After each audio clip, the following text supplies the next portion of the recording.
Nosso tema hoje é lugares. Parece que lugares não combinam com a minha área, que é a área da nutrição. Lugares parecem algo imóvel, algo imutável, fixo. Assim como o nosso DNA, nossos genes. Não, senhores. Os lugares mudam. Assim como os nossos genes, eles se moldam às pessoas, às coisas, a tudo que a gente entra em contato. Como profissional de saúde, eu sou nutricionista, eu aprendi lá atrás, eu ouvi uma frase que me impactou muito. Genética é destino. Como se nós não pudéssemos mexer em nada. Será? Inconformada do jeito que sou, aquela pessoa chata que vai atrás de informações, eu resolvi ampliar a minha lente e olhar a impermanência do universo. O quanto tudo muda. Sim, tudo muda. Nós, através das nossas atitudes, escolhas, através do que a gente escolhe para comer, para viver, nós impactamos o que somos e tudo que está à nossa volta. Eu aprendi que, através daquilo que a gente faz, a gente vai gerando impacto. Isso se chama epigenética. A epigenética é a capacidade que existe de a gente mudar os próprios genes ao longo da nossa própria vida. A gente achava que era destino, mas não é. E como o assunto aqui hoje é lugares, eu vim trazer para vocês algumas questões relacionadas à saúde, saúde planetária e tudo mais. Será que os lugares não se mudam? Eu escolhi falar do mundo. Esse é o lugar que eu vou falar. Esse mundo que se molda pelas nossas atitudes e escolhas.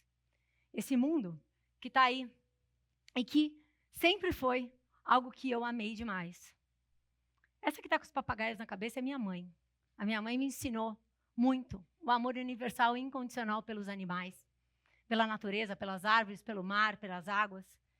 E eu acho que esse grande amor incondicional moldou o meu ser fortemente e, principalmente, a minha visão da própria nutrição. Eu fiz 15 anos fechada dentro de uma sala de um consultório, vivendo ali e fazendo o que eu deveria fazer, que é falar de alimentos, falar de carboidratos, de proteínas, de vitaminas. Só que esse deveria nunca coube em mim. Eu saí pelo mundo, são anos e anos, visitando sistemas de produção de alimentos, visitando agroflorestas, agroecologia, monoculturas, visitando sistemas intensivos de pecuária industrial. E o que eu aprendi nessas visitas, realmente, eu entendo como muito mais importante do que ficar contando calorias. Hoje eu sei que a nutrição é uma ciência planetária. E essa saúde planetária que a gente tanto fala, ela abraça a saúde humana. Não tem como a gente pensar em saúde humana sem pensar em saúde planetária. E não teve também como eu estudar tanto, ter contato com tantas coisas, escutar realmente o meu coração e não ter me tornado vegano. Foram muitos embasamentos.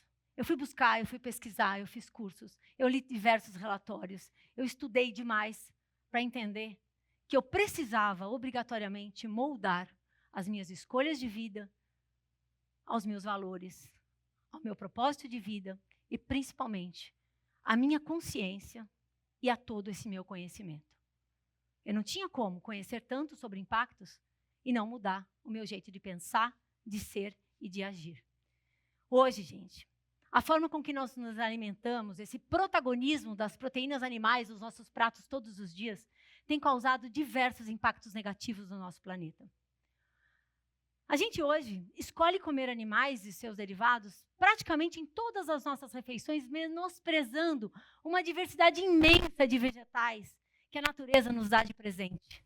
São grãos, cereais, leguminosas, sementes, castanhas, frutas, verduras, legumes, cogumelos, ervas e especiarias que trazem uma explosão de cores, uma explosão de texturas, de nutrientes e de muitos sabores, que a gente pouco explora. E eu preciso deixar claro para vocês que comer animais e tudo que vem deles não é de forma alguma uma necessidade, e sim uma escolha. Não existe nenhum nutriente sintetizado pelos animais que seja obrigatório que a gente consuma através deles. A gente come animais porque a gente escolhe comer animais e não porque a gente precisa. E isso muda muito o nosso discurso, principalmente porque essa escolha ela gera muito impacto negativo. A gente sabe hoje que a Terra está pedindo socorro. A gente usa muito mais recursos naturais para a gente viver do que a Terra consegue se regenerar. E isso tem a ver com as nossas escolhas alimentares. Comer é essencial, ninguém vai viver sem comer. Então está aí a nossa responsabilidade, que é o quê? Comer com responsabilidade. Ampliar mais uma vez essa lente para uma visão mais sistêmica dos impactos que são gerados por cada escolha que fazemos. Em vez de ter essa visão tão fechada, tão voltada ao nosso prazer, à nossa tradição, ao nosso hábito e ao nosso paladar. Hoje, 80% da floresta amazônica, segundo a FAO, sofre desmatamento por conta da pecuária. As nossas florestas estão virando pasto e um grande deserto verde de soja e milho, assim como o Pantanal, assim como o Cerrado, assim como a Caatinga, assim como os Pampas, assim como a Mata Atlântica. Para alimentar quem? Alimentar bois, vacas que produzem leite, frangos, galinhas que botam ovos, cordeiros, porcos e peixes de criadouro. A gente não pode imaginar o quanto está acontecendo de devastação e desequilíbrio lá fora com base no nosso prato. 2/3 das terras aráveis do nosso planeta são utilizadas para produzir comida para bicho e 70% da água potável do nosso planeta está sendo utilizada pelos sistemas de agropecuária. Hoje nós sabemos, segundo a FAO, que a pecuária em si, ela emite mais gases de efeito estufa do que todos os meios de transporte juntos. E olha que sistema ineficiente que nós estamos criando. Nós cobrimos o planeta com 80% das áreas de plantação do nosso planeta são destinadas à produção de comida para os animais, enquanto eles nos fornecem, através da alimentação, somente 18% de todas as calorias consumidas na humanidade. Será que isso é eficiente? E não vamos falar só sobre isso. Vamos falar sobre o legado de toxicidade que esse sistema tem gerado. Segundo Larissa Mies Bombardi, uma grande pesquisadora brasileira, que publicou o Atlas do Agrotóxico no Brasil em 2017, mais de 70% dos agrotóxicos utilizados no Brasil são utilizados nos sistemas de monocultura que alimentam os animais. Esses agrotóxicos contaminam a nossa água, o nosso ar, o nosso solo, os animais, os nossos alimentos e os nossos corpos. E aí? Não tem como a gente não pensar de uma forma diferente, porque se nós adoecemos o planeta, nós adoeceremos juntos. Quando a gente fala de adoecimento, 75% das mortes no mundo são mortes evitáveis, causadas por doenças chamadas de doenças do estilo de vida. São doenças que, na minha área mais técnica, são chamadas de doenças crônicas não transmissíveis, como doença cardiovascular, como obesidade, como diabetes e alguns tipos de câncer. Hoje a gente sabe que 14 milhões de brasileiros têm algum tipo de doença cardiovascular. 400 mil pessoas morrem por ano em decorrência dessa doença, que isso equivale a 30% das causas de morte. 1.100 pessoas morrem por dia de doenças cardiovasculares no Brasil. São 46 pessoas por minuto e 1,5 pessoas por segundo. E o que isso tem a ver com todo o meu discurso? Doenças cardiovasculares são doenças causadas pelo acúmulo de gorduras saturadas nas nossas artérias, veias e capilares. A principal fonte de gorduras saturadas na nossa alimentação são os animais e seus derivados. Então, silenciosamente, ao protagonizar esses alimentos nos nossos pratos, a gente está todos os dias alimentando a doença.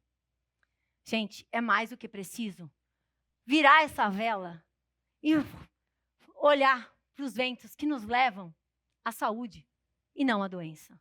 É necessário que a gente faça todas essas mudanças.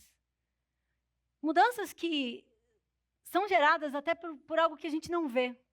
Para a gente alimentar esse sistema que nós criamos, nós abatemos 70 bilhões de animais terrestres todos os anos e trilhões de peixes. Não tem como a gente ter esses animais vivendo no planeta, plantar comida para eles e a gente viver num mundo que não tem impactos negativos como os que a gente está vivendo. A crueldade com que a gente trata esses animais também deve ser levada em consideração, tanto quanto a gordura saturada, o colesterol, o desmatamento, tanto quanto o aquecimento global, o uso de agrotóxicos, contaminação das nossas águas. Dessa forma, a gente cria um mundo entrópico, de fontes de energia difusa, energia que se perde. Meio caótico. O bom de tudo isso, gente, é que a gente pode escolher. Todos podemos fazer escolhas. Deixar de ter escolhas inconsequentes e começar a ter consciência. Escolhas conscientes. A gente fala demais sobre escolhas conscientes hoje.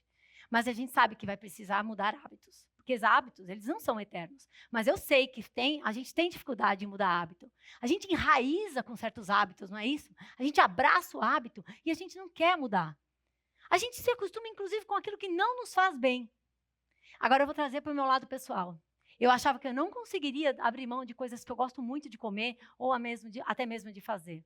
Mas eu vou trazer uma inspiração para vocês. Hoje, eu me sinto uma pessoa leve, trabalho com leveza, porque eu estou alinhada. As minhas atitudes estão alinhadas com os meus valores e com o mundo que eu quero viver, com o mundo que eu quero construir. E isso muda muito a nossa percepção daquilo que era o apego, que a gente tinha hábitos que nos levam às coisas ruins e não às coisas boas. É urgente que nós resgatemos esse pertencimento ao mundo. Não existe indivíduo, existe coletividade.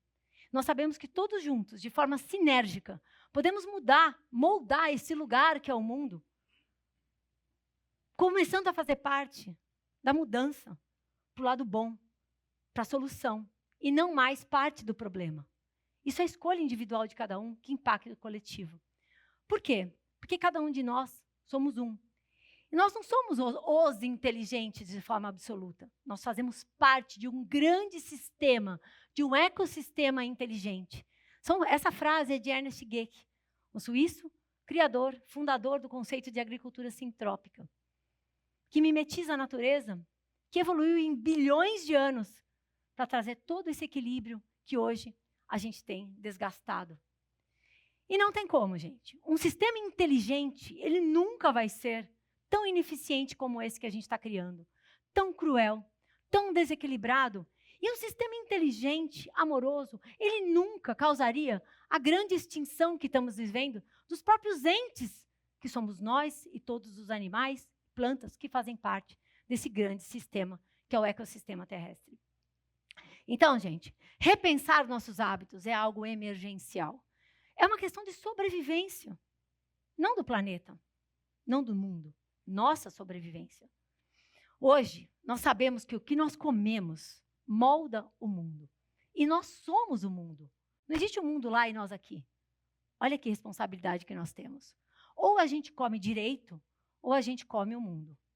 E eu espero muito, que de uma vez por todas, todos nós aprendamos a comer direito.